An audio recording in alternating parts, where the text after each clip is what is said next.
Bonjour à tous et bienvenue dans cette nouvelle vidéo spéciale. Aujourd'hui, une petite vidéo pour vous présenter une réplique que j'ai reçue il y a pas longtemps. Pour la petite histoire, vous savez qu'on est en début d'année, il y a eu Noël il y a quelques semaines de cela maintenant, mais je n'ai pas encore pu vous faire la vidéo actuellement. Faut savoir qu'à Noël 2022, je n'avais spécialement rien demandé à ma famille en particulier, sauf que, le jour du 24 décembre au soir, j'ai eu la surprise de déballer ceci.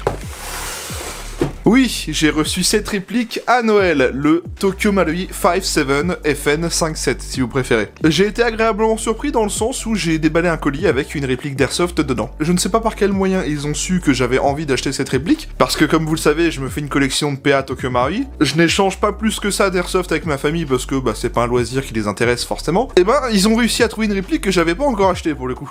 Mais voilà, j'ai donc reçu cette réplique à Noël, le Tokyo Marui 57. Aujourd'hui c'est juste une petite vidéo pour vous le présenter, pour vous le montrer, ça sera pas une review, la review arrivera plus tard comme d'habitude. Qu'est-ce que je peux vous dire? Eh bien, la boîte est plutôt sympa déjà, vous voyez, on a une illustration de la réplique ici, le nom, c'est assez sobre. À l'intérieur, ça se comporte comme ceci. On a le manuel de Tokyo Marui comme d'habitude. Voici la réplique, avec son gros chargeur de calibre 5x7. Ici on a un petit compartiment avec les accessoires, échantillon de billes pour le beurre de tir à vide, comme on connaît tous à chaque fois. Je vais quand même sortir la réplique de la boîte. Et voici donc la réplique, le Tokyo Marui 57.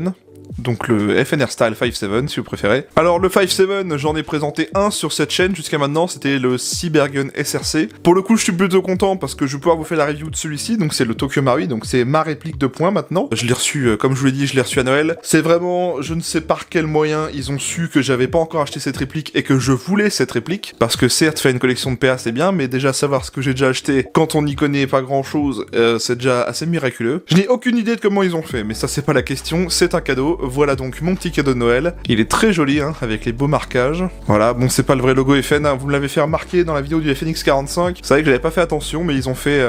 Tokyo Marui a fait une espèce d'inspiration du FNR Style, mais en le modifiant un petit peu. Et ils ont fait pareil pour le 57. Donc le 57, c'est plus ou moins la réplique de points qui est associée au P90 parce que elle comporte le même calibre, à savoir le 5,7 par 28. Donc c'est un calibre assez spécifique, ça fait une espèce de petite cartouche de quand même de bonne taille. Je vous mettrai une image pour illustrer. Le Tokyo Marui 57, en tout cas, fait partie de ma collection de PA.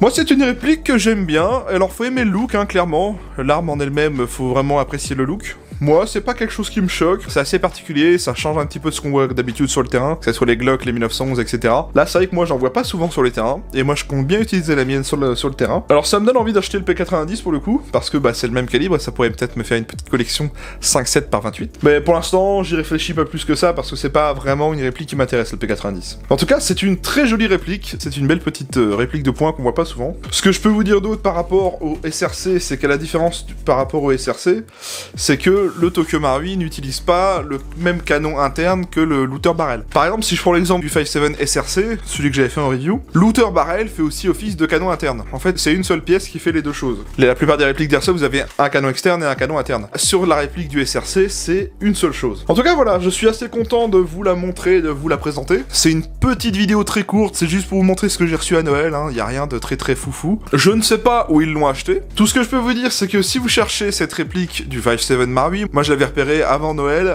sur le site de Evike Europe, que je vous en ai déjà parlé dans d'autres vidéos il y a pas longtemps. Je tiens à rappeler qu'Evike Europe c'est une très bonne adresse si vous cherchez des répliques de points Marui ou des répliques Marui en général, parce qu'ils en ont quelques-unes, et je sais que le 57 en fait partie. Eh bien écoutez, c'était une petite vidéo de présentation, je vous ferai une review bien plus tard, bien sûr, elle arrivera. En attendant, vous pouvez vous abonner à ma chaîne YouTube et activer la cloche et les notifications. Je dispose également d'une page Facebook, comme d'habitude, je vous mets le lien en description, vous n'avez rien à chercher. N'hésitez pas à mettre un petit pouce bleu, ça me permet de voir si cette vidéo vous a plu, et si vous avez des questions sur ce 57, n'hésitez pas, la partie commentaire est en dessous. Ou au contraire, si vous le possédez, n'hésitez pas à me dire ce que vous en pensez. Une petite vidéo courte mais simple sur cette petite présentation de réplique. Sur ce, je vous dis merci à tous, prenez soin de vous, portez-vous bien, et salut à tous.